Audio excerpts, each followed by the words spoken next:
স্বাগত দীপ্ত সংবাদে, সাথে আছি আমি নুজহাত রাহনুমা। ইরানের সামরিক হামলার পরিকল্পনা অনুমোদন করেছেন যুক্তরাষ্ট্রের প্রেসিডেন্ট ডোনাল্ড ট্রাম্প। তবে এ বিষয়ে তিনি এখনও চূড়ান্ত সিদ্ধান্ত নেননি বলে জানিয়েছে দেশটির সংবাদ মাধ্যম।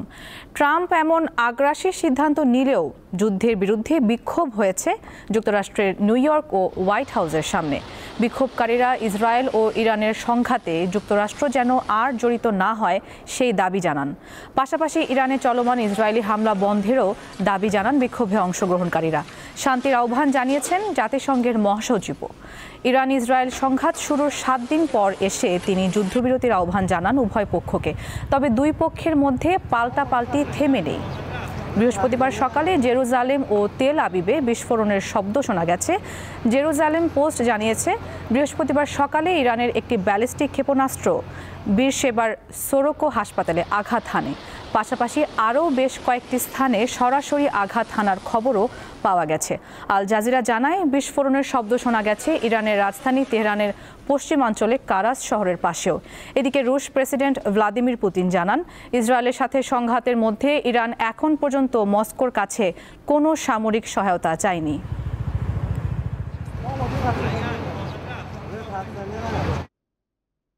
যুক্তরাষ্ট্রের পররাষ্ট্র মন্ত্রণালয়ে উপপররাষ্ট্রমন্ত্রী ক্রিস্টোফার ল্যান্ডোর সঙ্গে বৈঠক করেছেন বাংলাদেশের জাতীয় নিরাপত্তা উপদেষ্টা খলিলুর রহমান। স্থানীয় সময়ে বুধবার ওয়াশিংটন ডিসিতে এই বৈঠক অনুষ্ঠিত হয়।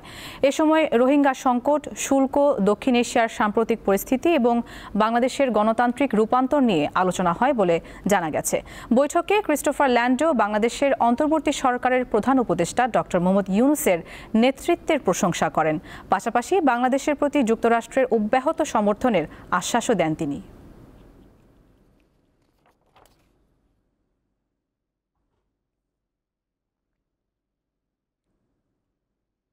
রাজধানীর ফরেন সার্ভিস একাডেমিতে টানা তৃতীয় দিনের মতো চলছে জাতীয় ঐকমত্য কমিশনের সঙ্গে রাজনৈতিক দলগুলোর বৈঠক। সেখানে আছেন সহকর্মী সঞ্জিদা প্লাবনী, আমরা কথা বলবো তার সাথে। প্লাবনী, আজকের বৈঠকে এখন পর্যন্ত কোন কোন বিষয়ে আলোচনা হচ্ছে আপনি জানতে পেরেছেন? বৈঠকের শুরুতেই আসলে ঐকমত্য কমিশনের সহসভাপতি আলী রিয়াজ জানিয়েছেন আজকে তিনটি বিষয় নিয়ে আলোচনার কথা রয়েছে। প্রথম বিষয়টি থাকবে হচ্ছে গতকালকে যে শেষ না হওয়া পর্যন্ত যে বৈঠক ছিল সেই বৈঠকটি নিয়ে আজকে কথা বলবে। সেটা রাষ্ট্রপতি নির্বাচনের প্রক্রিয়া নিয়ে, আসলে রাষ্ট্রপতি কি প্রক্রিয়ায় নির্বাচিত হবেন এই বিষয়টি নিয়ে গতকালকে আলোচনা শুরু হয়েছিল। সময় স্বল্পতার কারণে সেটি কিন্তু আজকের দিনে গড়িয়েছে এবং আজকে প্রধানমন্ত্রীর মেয়াদ নিয়ে কথা বলার কথা রয়েছে এবং এটি ছাড়াও আরও একটি বিষয় নিয়ে কথা বলার কথা রয়েছে। এছাড়া আমাদেরকে কিন্তু কিছুক্ষণ আগে যে ব্রিফিং করা হয়েছে সেখানে কিন্তু জানানো হয়েছে যে আজকে ঐকমত্য কমিশনের সাথে বৈঠকের পরেও আগামী রবিবার কিন্তু যে অমীমাংসিত বিষয়গুলি রয়েছে সেগুলি নিয়ে কথা বলা হবে।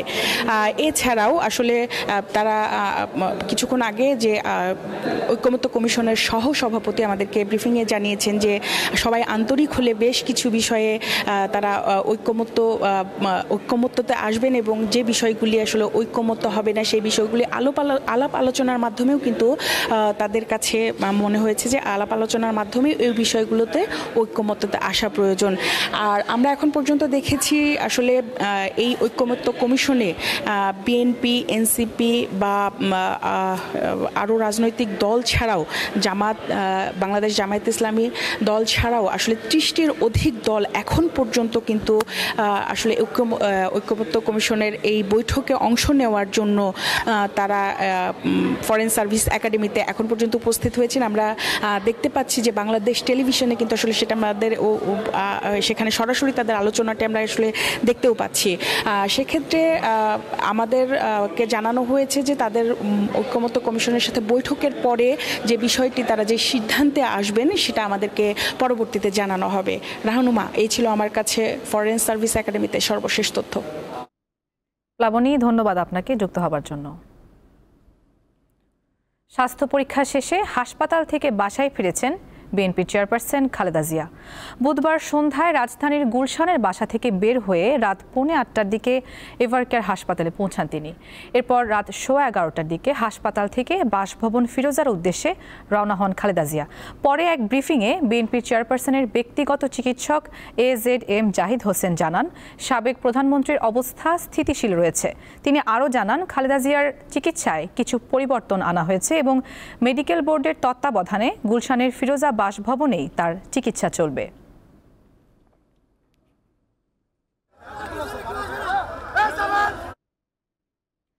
ফেনী সীমান্ত দিয়ে নারী ও শিশু সহ 11 জনকে পুশ ইন করেছে বিএসএফ। বৃহস্পতিবার গভীর রাতে জেলার ছাগলনাইয়া উপজেলার যশপুর সীমান্তে এই ঘটনা ঘটে। এদের মধ্যে 1 জন পুরুষ, 7 জন নারী ও 3 শিশু রয়েছে। বিজিবি জানায়, বৈরী আবহাওয়ার সুযোগে রাত 2টার দিকে ওই 11 জনকে বাংলাদেশে পুশ ইন করে ভারতীয় সীমান্তরক্ষী বাহিনী বিএসএফ। পুশ ইন করা সকলকেই আটক করেছে বিজিবি। জিজ্ঞাসাবাদে জানা যায়, তাদের বাড়ি যশোর, নড়াইল ও সাতক্ষীরা জেলায়। বিভিন্ন সময় কাজের উদ্দেশ্যে দালালের মাধ্যমে বেনাপোল দিয়ে ভারতে প্রবেশ করেছিল তারা।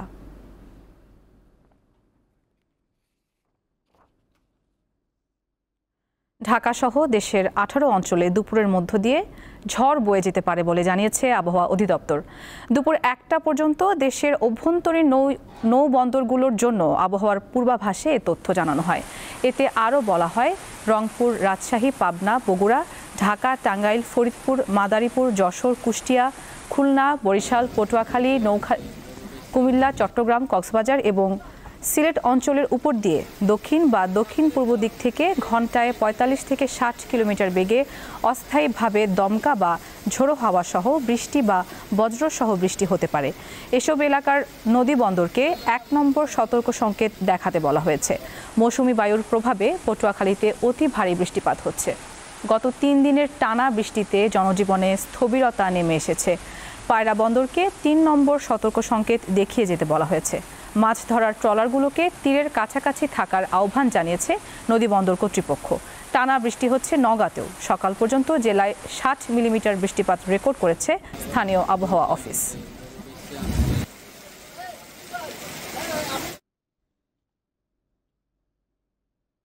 বরিশালের হাসপাতালগুলোতে বাড়ছে ডেঙ্গু রোগীর সংখ্যা। বিস্তারিত জানাতে যোগ দিচ্ছেন সহকর্মী মর্তুজা জুয়েল।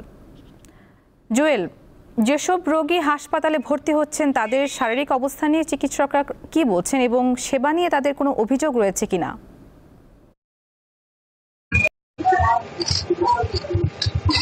নজহাত, বরিশালে প্রতিদিনই বিভাগ জুড়ে ডেঙ্গু আক্রান্ত রোগীর সংখ্যা ক্রমবর্ধমান হারে বৃদ্ধি পাচ্ছে। অর্থাৎ প্রতিদিনই কিন্তু গত দিনের তুলনায় বেশি সংখ্যক রোগী ভর্তি হচ্ছে। বিশেষ করে বিভাগের বরগুনা জেলা ডেঙ্গুর হটস্পট হিসেবে চিহ্নিত করেছে স্বাস্থ্য বিভাগ। গত 24 ঘন্টায় বরগুনাতে নতুন করে আক্রান্ত সংখ্যা 82 জন। এই মুহূর্তে 138 জন রোগী কিন্তু বিভাগের বিভিন্ন জেলা উপজেলা স্বাস্থ্য কমপ্লেক্সগুলোতে চিকিৎসা নিচ্ছে। হঠাৎ করে অতিরিক্ত রোগী বৃদ্ধি পাওয়ায় হিমশিম খেতে হচ্ছে স্বাস্থ্য বিভাগ এবং সংশ্লিষ্ট হাসপাতাল এবং স্বাস্থ্য কমপ্লেক্স কর্তৃপক্ষ যারা রয়েছেন তাদেরকে।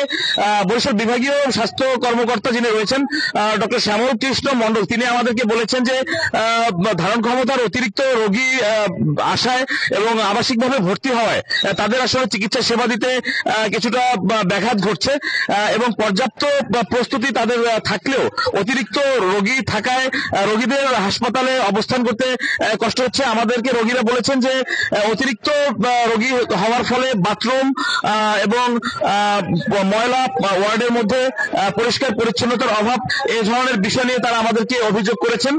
তবে হাসপাতাল কর্তৃপক্ষ বলছে যে অতিরিক্ত রোগী থাকার কারণে এই সমস্যাগুলো হচ্ছে। এমনি হাসপাতাল কর্তৃপক্ষ তারা মূলত ওষুধ, স্যালাইন, ইনজেকশন সহ যে ধরনের চিকিৎসা সেবা প্রয়োজন সেগুলো তারা রোগীদেরকে দিয়ে যাচ্ছেন, কিন্তু স্থান সংকুলন হচ্ছে না। তবে এরই মধ্যে বরিশাল শেরেবাংলা মেডিকেল কলেজ হাসপাতালে গতকাল থেকে মেডিসিন যে ভবনটি রয়েছে, মেডিসিন বিভাগ, সেখানে 3য় তলায় একটি ডেঙ্গু ইউনিট করা হয়েছে। আজকে এই পর্যন্ত আমাদের কাছে যে তথ্য রয়েছে 1.5 শতাধিক রোগী বরিশাল জেলার বিভিন্ন জেলা উপজেলা এবং স্বাস্থ্য কমপ্লেক্সগুলোতে এই মুহূর্তে চিকিৎসাধীন আছে এবং আসন্ন যে ভারী বর্ষণ দেশ জুড়ে, এর প্রভাবে কিন্তু বিভিন্ন জায়গায় পানি জমে এই ডেঙ্গুর বিস্তার আরো বৃদ্ধি পাবে এমনটি আশঙ্কা করছে স্বাস্থ্য বিভাগ। এই জন্য সকলকে পরিষ্কার পরিচ্ছন্নতা।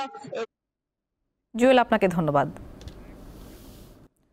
নারায়ণগঞ্জের সিদ্ধিরগঞ্জে যৌথ বাহিনীর অভিযানে মাদক সহ 2 জন নারীকে গ্রেপ্তার করেছে যৌথ বাহিনী। অভিযানে জব্দ করা হয় বিপুল পরিমাণ মাদক, দেশীয় অস্ত্র ও নগদ টাকা। বুধবার রাত 8টা থেকে 11টা পর্যন্ত সেনাবাহিনী ও পুলিশের যৌথ নেতৃত্বে এই অভিযান পরিচালিত হয়। আটককৃতরা হলেন সিদ্ধিরগঞ্জ আদমজি বিহারী কলোনির আয়েশা এবং একই এলাকার ফারজানা।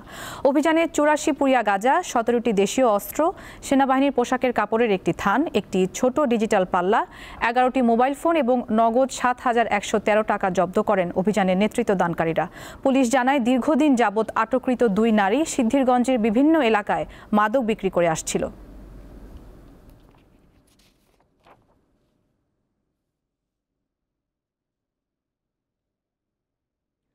ফরিদপুর সদরে পদ্মার দুর্গম চরে ঘোড়ার গাড়ি হয়ে উঠেছে যাতায়াতের একমাত্র মাধ্যম। চরের একমাত্র পাকা সড়ক নদী ভাঙনে বিলীন হওয়ায় বিকল্প নেই চরবাসীর। দুর্ভোগ কমাতে একটি সড়ক নির্মাণের দাবি তাদের। এটি ফরিদপুর সদরের নর্থ চ্যানেল ইউনিয়নের গেন্দুমোল্লার হাট চর। পদ্মা নদীর এই চরে একসময় পাকা সড়ক থাকলেও নদী ভাঙনে সেই সড়কের চিহ্নও খুঁজে পাওয়া যায় না। ঘোড়া দেওয়ার চকে যত ফসল আছে, ভুট্টা, দইনা, যত ধরনের ফসল আছে সবকিছু দেখা যায় মাঠে থেকে আমরা বাড়িতে আনি, আবার কিছু কিছু মাল আমরা মাঠে থেকে বাজার নিয়ে আলাই ঘাটে। আমাদের সংসার চলে, সময়তে গরু ঘাস কাটি, সময়তে মানুষের খেত দেই, এইভাবে চলি। বাধ্য হয়ে দুর্গম এই চরের বাসিন্দারা ব্যবহার করছেন ঘোড়ার গাড়ি। জমি থেকে ফসল বাড়িতে নেওয়া এবং বিক্রির জন্য নদীর পাড়ে নেওয়া থেকে শুরু করে সব ধরনের কাজে ব্যবহার করা হয় ঘোড়ার গাড়ি। শুধু মালামাল পরিবহনই নয়, ঘোড়ার গাড়ির উপরই নির্ভরশীল প্রত্যন্ত এই চরের মানুষ। এই ভুট্টা টানি, গম টানি, পেঁয়াজ টানি, রসুন টানি, সর্ষে টানি, খেসারি কলি টানি, সবই এই ঘোড়া গাড়িতে চলাফেরা করি। আবার দেখা যায় যে বিপদ আছে, মানুষের অসুবিধা আছে, বুড়া মানুষ কথা আছে, হাসল নেওয়া লাগে, এই ঘোড়াতে নেই। এই চরের বেশিরভাগ বাড়িতে ঘোড়া আছে। ঘোড়ার গাড়ি চালিয়ে জীবিকা নির্বাহ করে অনেক পরিবার। তবে ঘোড়ার গাড়িতে শিশু, বৃদ্ধ ও রোগী নিয়ে বিপাকে পড়তে হয় চরের বাসিন্দাদের। আমাদের এখানে ডাক্তারের খুবই সমস্যা। সেই ক্ষেত্রে যদি চরে মনে করেন যে সরকারি ডাক্তার এসে এগুলো ট্রিটমেন্ট করতো, আমরা অনেকেই উপকৃত হতাম। চরাঞ্চলের খেটে খাওয়া মানুষগুলোর আশা, একটি সড়ক পথ তৈরি করে যোগাযোগ ব্যবস্থার উন্নয়নে হাত বাড়িয়ে দিবে সরকার। দীপ্ত, বার্তাকক্ষ। এই ছিল এখনকার মতো। পরবর্তী সংবাদ বেলা 2টায় দেখার আমন্ত্রণ। এছাড়া তথ্য ও বিনোদনের অন্যান্য খবর পেতে যুক্ত থাকুন দীপ্তর ডিজিটাল প্ল্যাটফর্মগুলোতে। সবাইকে ধন্যবাদ।